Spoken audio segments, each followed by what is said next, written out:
Terima kasih Wesley. Kita akan lanjutkan dengan mendengarkan renungan firman Tuhan pagi hari ini dengan judul Rahasia Besar. Untuk para lektor bisa mempersiapkan diri, Ibu Neliana, Yeremia pasal 33 ayat 1 sampai selesai. Ibu Cinta, Efesus pasal 3 ayat 1 sampai selesai. Sebelumnya kita akan berdoa untuk firman Tuhan. Silakan Saudari Naomi. Baik, terima kasih Pak Peng, Shalom. Shalom. Mari Bapak Ibu kita satu dalam doa. Bapak yang baik, pagi hari ini kami datang kepadamu Tuhan, untuk kami selalu berucap syukur atas semua kebaikan-Mu Tuhan, perlindungan-Mu, juga penjagaan-Mu ya Bapa. Segala kemuliaan hanya bagi-Mu Tuhan kami, Yesus Kristus, Juru Selamat kami yang hidup Tuhan. Dan sebentar kami akan mendengarkan renungan firman-Mu Tuhan, yang akan disampaikan Gembala kami, Pastor Paul.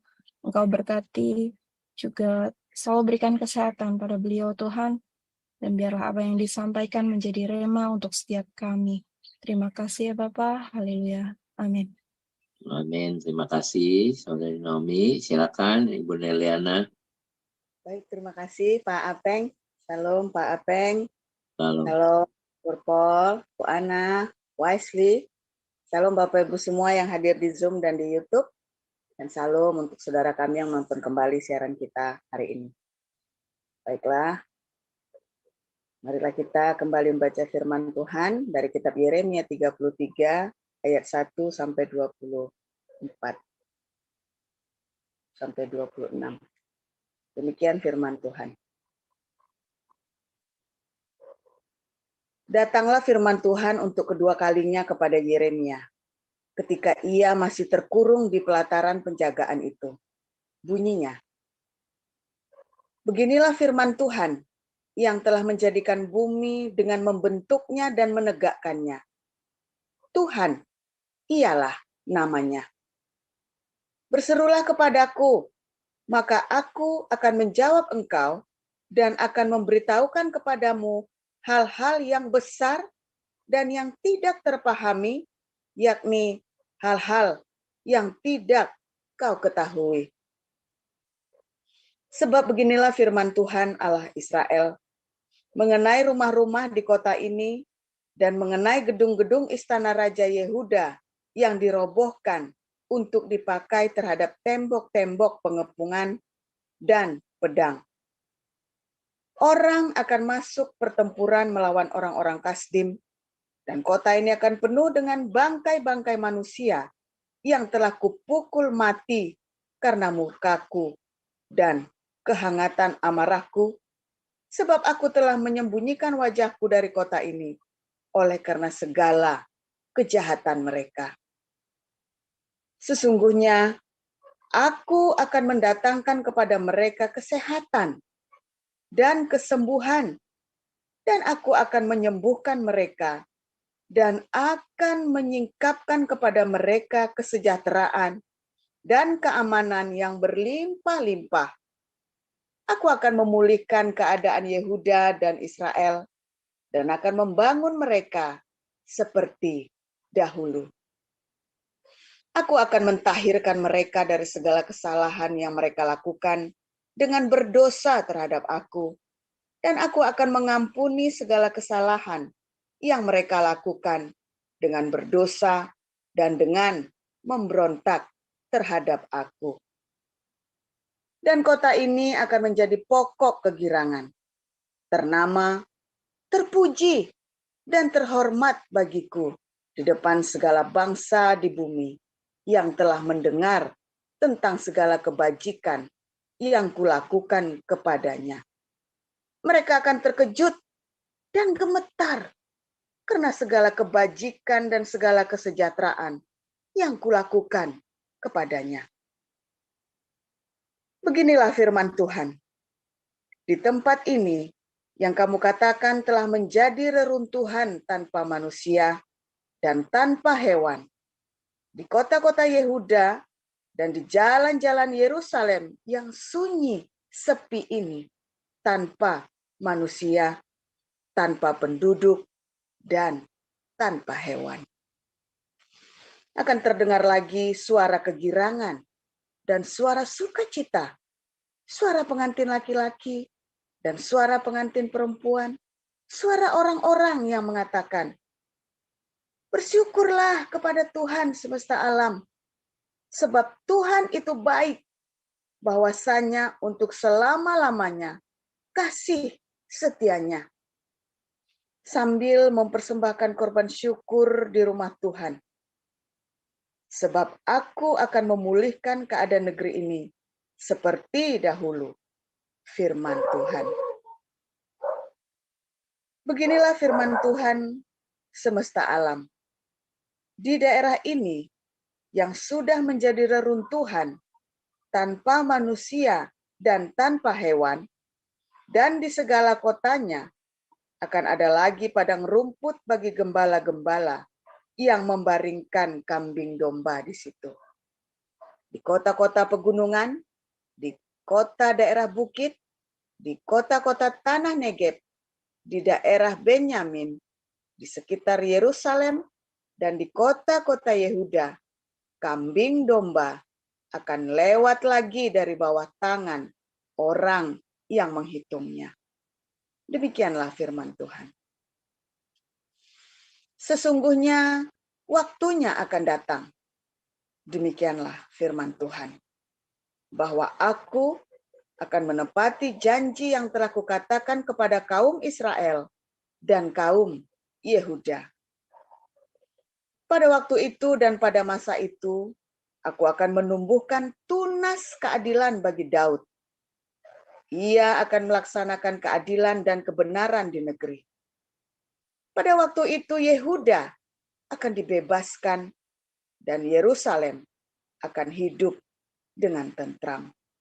Dan dengan nama inilah mereka akan dipanggil Tuhan keadilan kita. Sebab beginilah firman Tuhan. Keturunan Daud tidak akan terputus duduk di atas tahta kerajaan kaum Israel.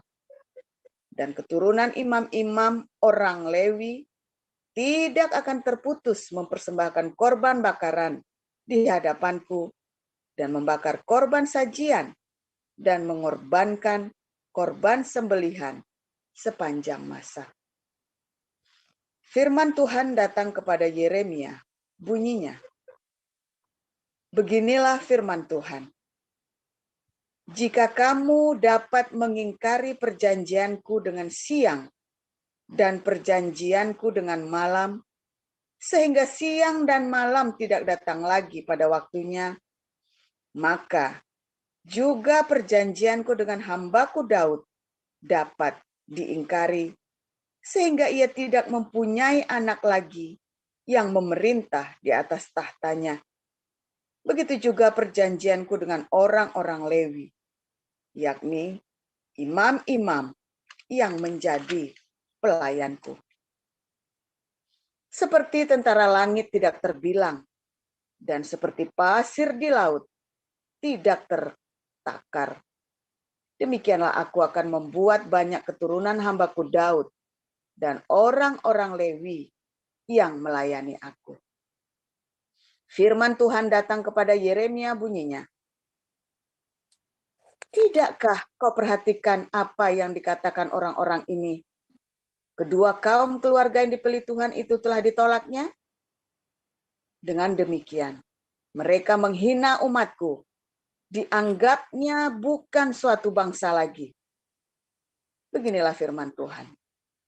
Jika aku tidak menetapkan perjanjianku dengan siang dan malam, dan aturan langit dan bumi, maka juga aku pasti akan menolak keturunan Yakub dan hambaku Daud, sehingga berhenti mengangkat dari keturunannya orang-orang yang memerintah atas keturunan Abraham, Ishak, dan Yakub.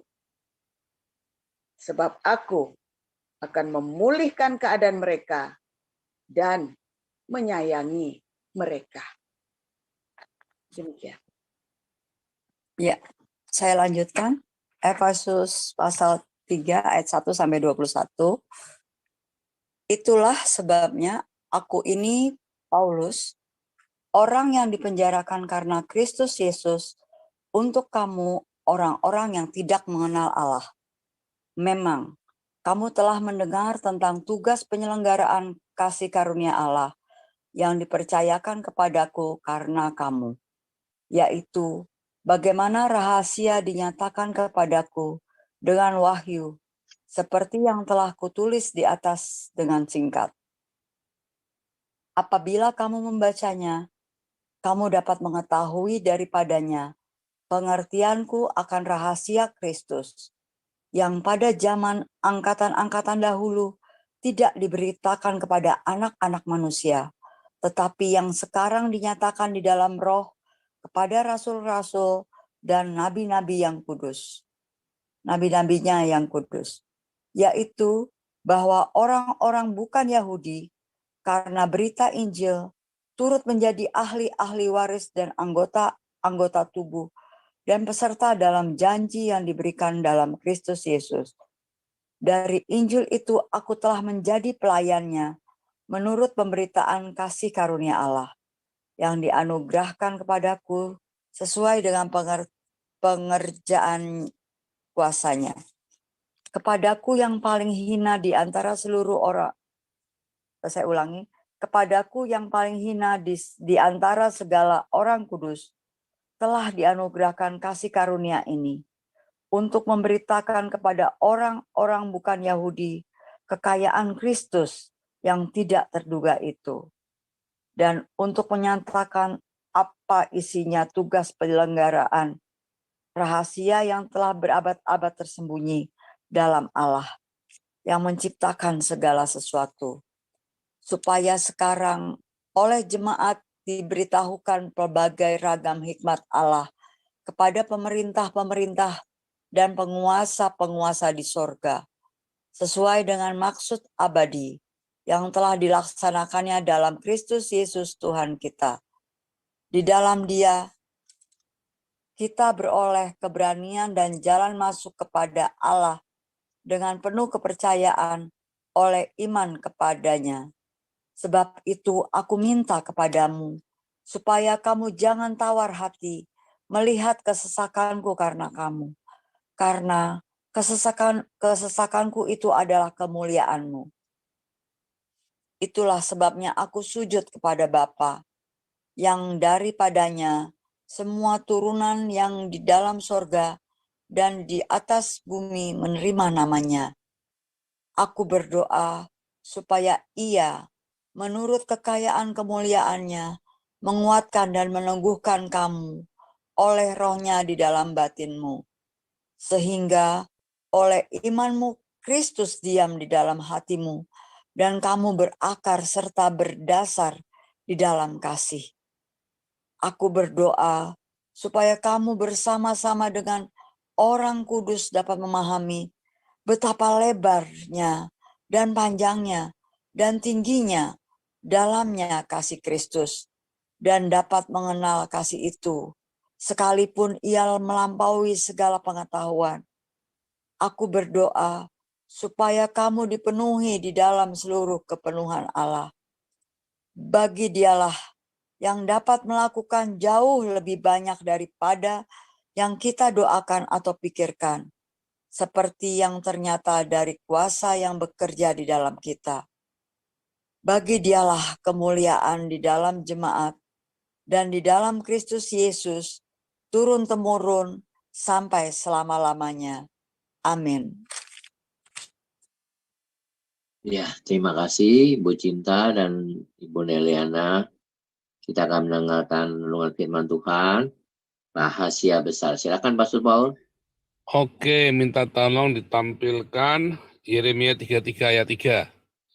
Yeremia 33 ayat 3. Luar biasa saudara ya, firman Tuhan selalu baru setiap hari ya.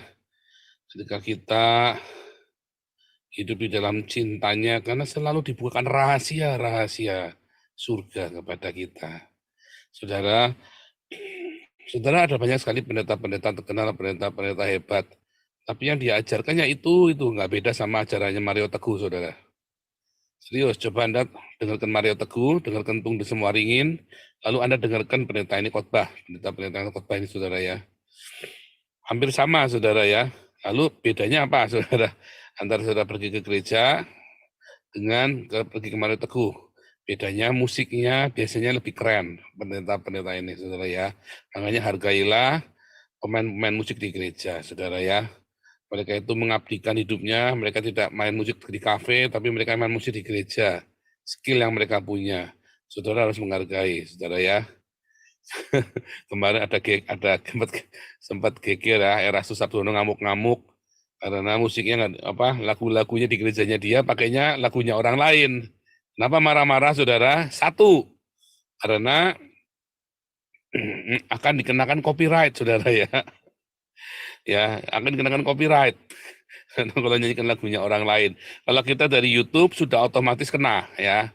Sudah otomatis kena copyright tapi nggak kena strike. Kalau saudara jiplak ambil langsung dari YouTube, langsung ditempel begitu, bisa kena strike saudara ya. Tapi kalau Anda cuma nyanyi, Anda kena copyright. Artinya nanti saya ketika dapat monetasi, maka saya kudu bayar sama orang itu juga ya.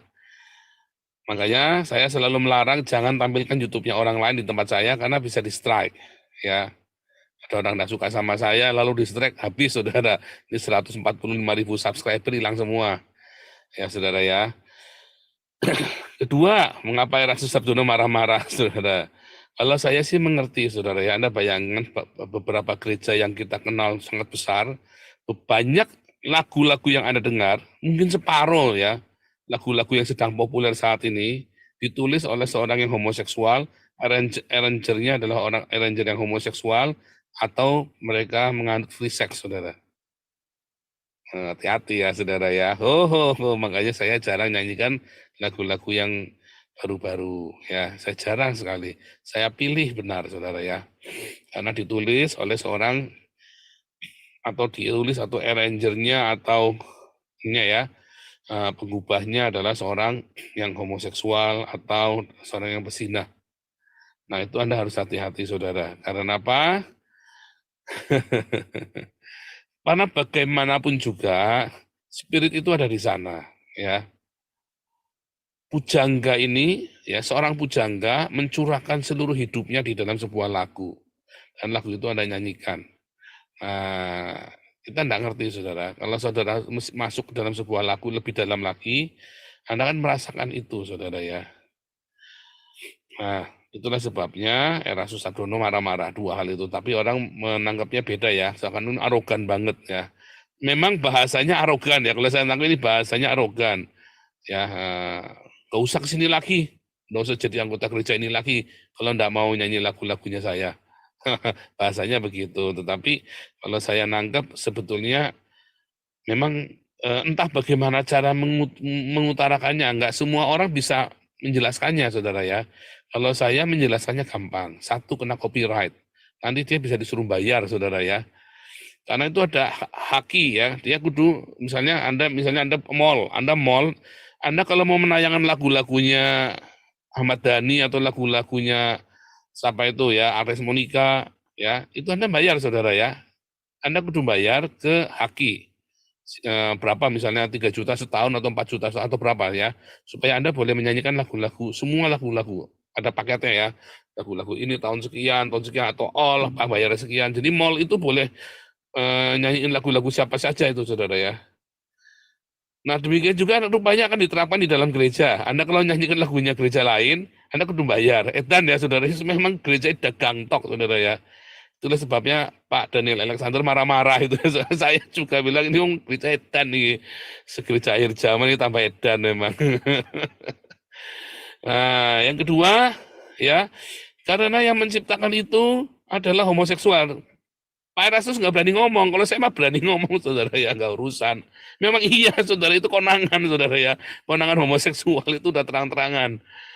Sampai ya ribut lah. Nah yang satunya ada yang kena narkoba segala macam, ada yang ruwet saudara ya. Ruwet ya saudara ya. Nah oke, kita balik. Saudara, sebetulnya ya, puji-pujian dan penyembahan itu adalah sebuah apa ya namanya ya, sebuah pertumbuhan kerohanian dari komunitas, yaitu Bro Welly sama Ibu Desi kan sering bikin lagu tuh, ya. Pak David saya lihat ada pernah bawakan lagunya sendiri juga ya, kalau Anda salah Pak David ya. Nah, itu adalah sebuah pertumbuhan, di mana Anda bertumbuh di tempat itu, lalu pujian itu mengalir bersama dengan para penyembahnya, saudara. Lalu saya bikin lagu, kayak saya bikin lagu, itu sesuai dengan pertumbuhan. Nah, hanya memang saya tidak pernah memotivasi Anda untuk bikin lagu, ya. Nah, kalau saya hari ini saya bilang pada Anda bikinlah lagu, ya. Anda menyanyilah, ngarang lagu, saudara ya. Nah, nanti ya tidak semuanya bisa kita pakai tentunya. Tapi kalau Anda lagi mimpin pujian ya nyanyikan aja, saudara ya, nggak apa-apa. Nah, terus bikin yang bagus, yang ada rimanya. Sebenarnya kita perlu ya bagaimana membuat lagu yang baik. Itu harus ada rima ya, supaya orang mudah nangkep ya, saudara ya. Terus ada rimanya, jangan terlalu panjang. Bikin lagu itu jangan bertele-tele. Tak, tak, tak. Ya, itu pasti hit, saudara. Gampang diterima ya. Nah, kemudian saudara, nah ini yang saya mau cerita, saudara. Sebuah lagu biasanya mewakili hati komunitasnya, saudara. Wah, ini dia. Nah, zaman dulu Pak Niko itu bagus, saudara ya. Orangnya rendah hati ya. Zaman dulu, saudara, zaman pertama-tama Betani itu ya. Itu mereka orang-orang yang luar biasa. Pak Alex, Pak Arifin, Pak Niko itu orang-orang yang luar biasa sekali, saudara. Sehingga memang banyak sekali mujizat itu beneran, nggak bohongan. Banyak sekali hal-hal yang ajaib itu beneran, saudara. Di tengah jalan memang setelah uang itu banyak, kekuasaan makin besar, memang orang berubah, apalagi ada tekanan-tekanan dari orang-orang ini ya, saudara ya, maka reaksi-reaksi itu, saudara ya. Tetapi memang lagu-lagu yang diciptakan oleh mereka, ya dulu ya, itu adalah ekspresi dari pertumbuhan jemaat dan makanya langsung bisa diterima, saudara. Ya, karena itu ekspresi dari hati yang ada di hati jemaat itu. Dari pengajaran, dari pergumulan, lalu keluarlah itu, saudara, lagu-lagu itu. Nah, saudara, dengan ada ekspresi itu maka jemaat bisa bertumbuh. Ya. Bisa bertumbuh karena dia bisa mengekspresikan relung hatinya, saudara. Dia bisa mengekspresikan relung hatinya diwakili dengan lagu itu waktu dia nyanyi. Misalnya lagu Indonesia. Ya, Indonesia itu kenapa lagunya cengeng, gelas-gelas kaca, terus apa lagi itu ya, aku anak yatim dan segala macam. Ya itu sesuai dengan pertumbuhan budaya masyarakat Indonesia saat itu, saudara. Itu sesuai dengan pertumbuhan budaya masyarakat Indonesia itu ya. Maka hasil pujangga-pujangganya ya seperti itu. Kalau Anda lihat lagu-lagu Jerman, lagu-lagu himnenya di Jerman itu coronation ya, pengagungan. Kenapa? Karena memang di zaman itu terjadi kebangunan besar di Jerman, saudara. Mulai dari zaman Martin Luther, sampai zaman Calvin, sampai terus ya, sampai Jerman itu menghasilkan orang-orang hebat, saudara. Pemikir-pemikir hebat, orang-orang Kristen semua yang cinta Tuhan. Yang saleh hidupnya, saudara. Lagu-lagunya juga lagu-lagu yang penuh dengan kebesaran Tuhan itu, saudara. Makanya nggak heran lagunya itu luar biasa ya, lagu-lagu Jerman itu ya. Orkestra itu, wah itu Anda kalau dengarkan baik-baik ya. Bisa merinding itu, saudara. Luar biasa sekali ya. Nah itulah disesuaikan dengan pertumbuhan itu. Termasuk lagu pop dunianya modern hari ini. Kalau Anda tanya lagu Jerman yang enak, nggak ada, saudara. Kacau sekali Jerman ini lagu-lagu popnya ini, nggak ada yang enak didengar, saudara, hari ini ya, saudara ya. Lagu Belanda masih mending ya, saudara ya, karena orang di Belanda suka dansa. Mereka suka bersenang, suka dansa pokoknya. Kalau orang Jerman itu karena terlalu disiplin hidupnya mungkin ya, sampai nggak bisa menikmati hidup lagi. Sampai itu ya, musiknya punya serius-serius yang kuno-kuno. Tetapi kalau Anda lihat ya, bagaimana lagu-lagu musik atau lagu-lagu itu menyatakan kondisi budaya itu. Kalau Anda lihat bahasa-bahasa yang udah karu-karuan, lagu-lagu Amerika itu ya, bahasa udah ada karu-karuan semua. Ya itulah kondisi masyarakat saat itu, saudara. Saudara Anda lihat dangdut koplo yang di Indonesia, lagu-lagu ya, kata-katanya. Nah itulah menunjukkan budaya saat itu, cara berpikirnya. Mulai dari dulu yang pertama kali heboh dulu Memble Aceh itu ya, Memble Aceh itu ya. Itu itulah budaya itu, saudara. Setingkat itulah level budayanya. Dan itu menjadi hit kan, setingkat itu, ya, sekelas itulah cara berpikirnya.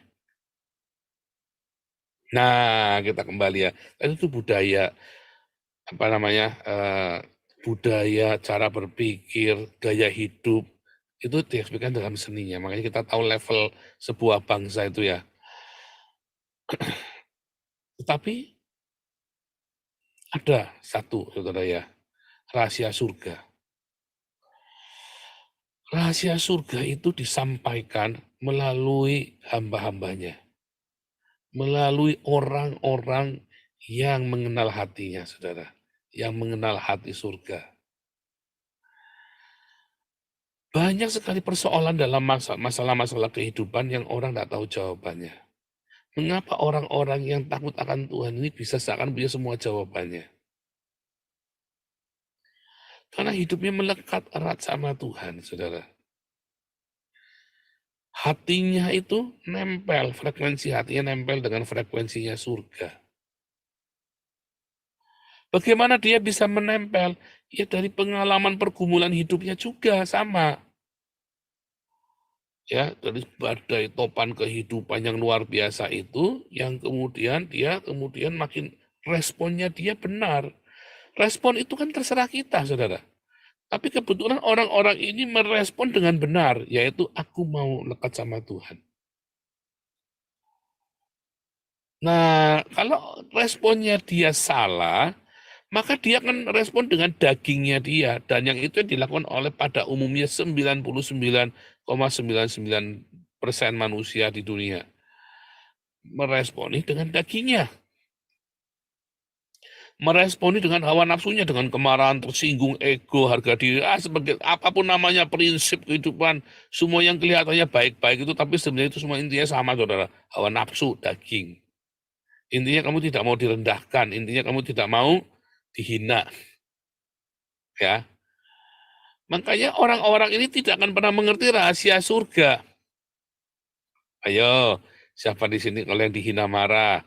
Siapa di sini kalau yang dihina masih tersinggung? Yang kalau diomongin nggak enak masih mutung? Ayo siapa? Susah Anda menerima rahasia surga, saudara. Untuk memahami rahasia surga. Beneran, saudara ya. Apalagi kalau saudara sudah sampai difitnah dalam hal yang ngeri, saudara. Pembunuhan karakter, misalnya Anda difitnah sebagai pelacur, atau Anda difitnah sebagai penipu, Anda difitnah sebagai pembunuh misalnya, atau Anda kriminal misalnya ya, yang akan menghancurkanmu dan menghancurkan anak-anakmu, saudara. Gimana tuh? Jangan sebut nama aku Paul kalau nggak tak bunuh dia. Wah, serem, saudara ya. Ini prinsip kamu boleh singgung yang lainnya, tapi jangan singgung yang ini. Saya beberapa waktu yang lalu juga masih ya. Beberapa tahun yang lalu saya masih, saudara ya. Sampai Tuhan bilang, prinsip gundulmu peang. Sampai Tuhan bilang gitu sama saya, saudara ya. Setelah itu saya ngerti ya, serahkan sama Tuhan. Makin responku benar, makin responnya saya bilang waktu itu ya, Tuhan ngomong, makin responmu benar, makin responmu itu merendah, makin responmu itu hilang semua ego, semua dirimu tuh hilang, lenyap. Kamu akan makin nempel, frekuensi surga itu akan makin kuat. Akan makin kuat, saudara. Itu kan sebabnya saya tahu sampai bisa tahu kapan saya mati, saya bisa celaka apa enggak. Karena kita punya frekuensi surga sehingga kita tahu, saudara. Memang saya tidak tahu semuanya, tetapi Tuhan satu persatu Tuhan beritahu, saudara. Makin kita frekuensinya benar, dan itu dari surga, bukan dari kuasa kegelapan, saudara ya. Bukan karena saya indigo, bukan. Tapi dari surga. Dulu karena indigo, saudara, dulu. Tapi kemudian itu bersih, saudara ya. Saya lama vakum nggak melihat apa-apa. Terakhir saya ngeliat setan-setan ya 2015 itu, terus 2015, 2016, 2017 itu mulai bangkit ya karunia profetik itu, saudara ya. 2000 mulai kuat sekali ya, makin kuat karunia profetik itu. Makin respon saya benar, makin karunia profetik itu makin kencang, saudara. Kenapa? Karena frekuensi. Nah, karunia profetik inilah karunia yang mengetahui kerajaan sorga. Karunia yang mengetahui rahasia sorga, saudara. Tadi dikatakan oleh Rasul Paulus ya dalam Efesus 3 ayat yang ke-4 ya. Apabila kamu membacanya, kamu dapat mengetahui daripadanya pengertianku akan rahasia Kristus yang pada zaman angkatan dulu tidak diberitakan kepada anak manusia, tapi yang zaman sekarang dinyatakan dalam roh kepada rasul dan nabi-nabinya yang kudus, yaitu bahwa orang-orang bukan Yahudi berita Injil untuk menjadi ahli waris, menjadi anggota tubuh, dan seterusnya, saudara ya. Bagaimana Paulus bisa mengerti? Melalui banyak deraan, siksa, aniaya, dikejar-kejar, saudara. Dia makin terbuka matanya. Dia baca firman Tuhan, dia mengalami, dan dia respon dengan benar. Bukan saja kemudian dia mendapat rahasia surga yang luar biasa. Bukan cuma Paulus ya, para rasul ya. Bahkan di zaman hari ini. Ketika respon-respon dia terhadap masalah-masalah yang dihadapinya itu benar, maka dirinya hilang. Yang ada Kristus dalam hidupnya. Karena dia mau meresponi dengan cara Kristus, makanya Kristus ada di situ. Kalau Kristus berkuasa dalam hidupnya, maka itu artinya Roh Kudus yang berkuasa dalam hidupnya. Artinya dia bisa ngelihat. Karena surga itu nggak jauh, surga itu bersama dengan dia. Frekuensi itu kuat sekali. Frekuensi surga itu. Sehingga rahasia-rahasia itu dibukakan bagi dia. Bagaimana saudara kita bisa meresponi tiap hari itu bisa benar? Anda harus selalu fokus dengan Tuhan Yesus. Kalau Tuhan Yesus yang ngalamin, dia akan bikin apa ya? Simpel kan? Pertanyaan yang simpel ya. Tiap hari, belajarlah dengan begitu. Ini kan yang simpel. Lebih dalam lagi, cuman saya kasih tahu Anda yang simpel. Kalau Yesus yang ngalamin, kira-kira Tuhan bikin apa dia? Lagi dihina. Kalau Tuhan Yesus yang ngalamin, dia bikin apa ya? Kalau orang tuamu dihina, kalau Yesus yang ngalamin, apakah dia akan datang sambil bawa gobang, sambit saudara? Kalau ada sesuatu, apa yang Yesus akan lakukan? Coba Anda mulai berpikir seperti itu sekarang. Mungkin belum sempurna, tapi mulailah berpikir seperti itu, saudara. Tidak semudah itu, tidak sesimpel itu, tetapi cobalah dengan langkah yang sederhana ini. Selalu ya, ada masalah ya, Anda kalau perlu Anda tulis gede-gede itu di rumah Anda tuh. Apa yang akan Yesus lakukan hari ini? Ya kan? Kalau Anda melakukan sesuatu, kalau Anda menghadapi sesuatu, pertanyakan apa yang akan Yesus lakukan saat menghadapi itu, saudara. Saudara, orang-orang besar, saudara, para pemimpin-pemimpin yang luar biasa yang berhasil meneladani pemimpin di atasnya. Ya, kalau dia kehilangan kompas, kehilangan arah, dia lagi panik ya, maka dia akan mencari figur, misalnya figur ayahnya. Apa ya yang ayahku lakukan kalau dia sedang menghadapi masalah seperti ini? Atau dia figur rajanya, ya seorang panglima yang kehilangan rajanya. Apa yang akan rajaku lakukan ketika menghadapi situasi ini ya? Dia mencoba menggunakan. Nah makanya firman Tuhan berkata apa? Kenakanlah pikiran Kristus, saudara. Dia mencoba ya memahami apa yang akan Kristus lakukan dalam suasana itu. Itu yang namanya mengenakan pikiran Kristus dalam hidupmu. Mengenakan pikiran Kristus itu ada semua di Alkitab, sudah diajarin. Apa yang Yesus lakukan, responnya bagaimana. Persis, saudara. Makanya dikatakan ia adalah imam besar yang merasakan kelemahan-kelemahan kita. Dia meresponinya dengan benar. Coba Anda pikirkan apa yang Yesus lakukan.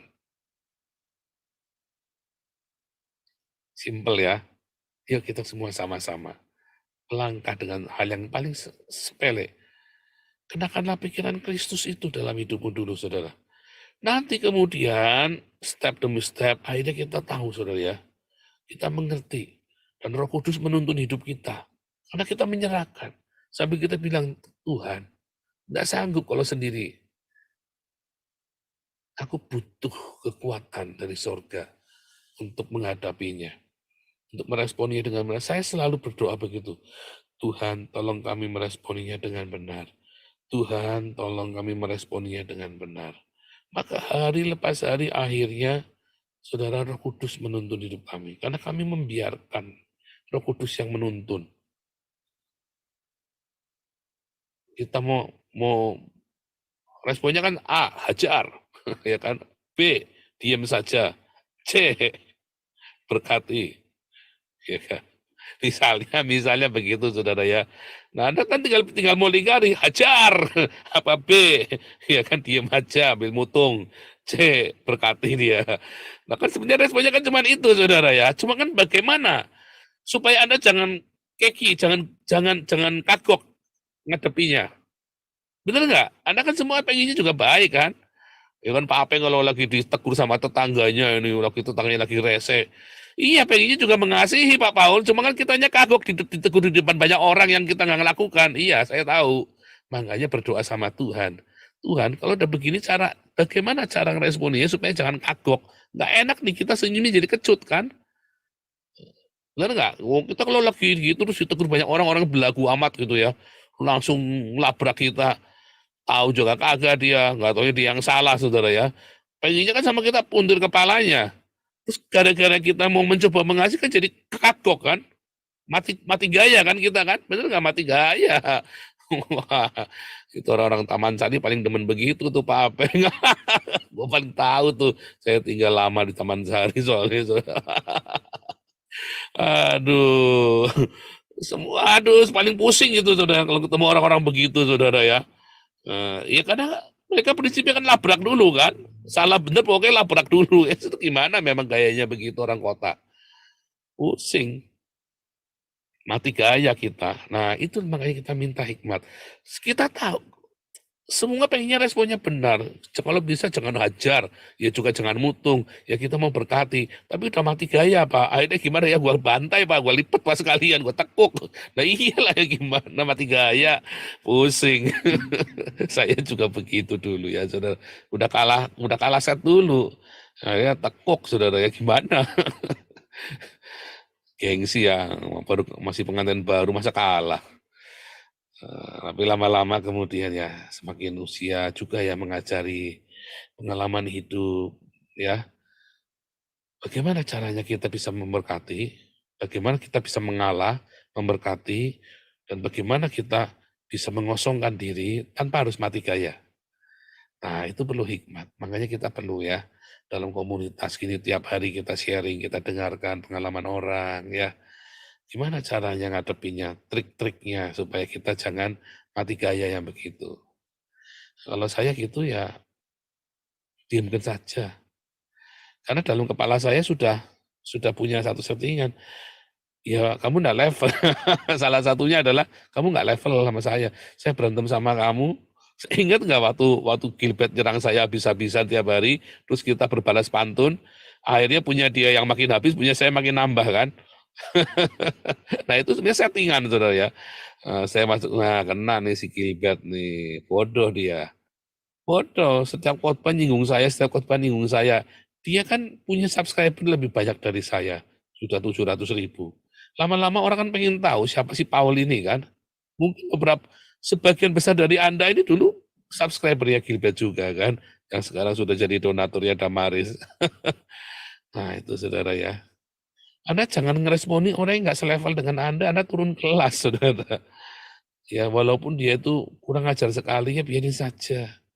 Memang dia cari hidupnya dengan cara begitu, dengan cara jadi kurang ajar misalnya, ya kan. Kemarin ada yang ngomongin saya, siapa ya kemarin ya? Tuh Pak Paul lagi lagi diomongin lagi, yang tidak baik. Ya biar saja dia cari duitnya dengan begitu. Kan bagus saya jadi berkat buat dia kan. Kan gitu saja, enteng saudara. Salah satunya begitu, salah satunya. Karena enteng ya kan, jadi berkat. Bagaimana dengan hidupmu saudara? Intinya saudara harus siap jadi berkat. Intinya Anda harus siap jadi roti yang terpecah bagi orang lain. Intinya saudara harus siap menjadi apa saudara? Minyak urapan. Dikeprek dulu saudara. Harus siap dihancurkan. Maka rahasia besar itu akan bermunculan mulai akan disingkapkan dalam hidupmu. Frekuensi surga itu nanti akan makin besar. Makanya kehidupan menjadi seakan-akan lebih mudah. Mengapa lebih mudah? Masalahnya sama, karena kita tahu dulu, saudara. Bagaimana kita bisa naik level? Ya ujian. Di mana-mana namanya pengetahuan itu kan diuji, saudara. Anda pengetahuan dulu cuma bisa pembagian akar kuadrat.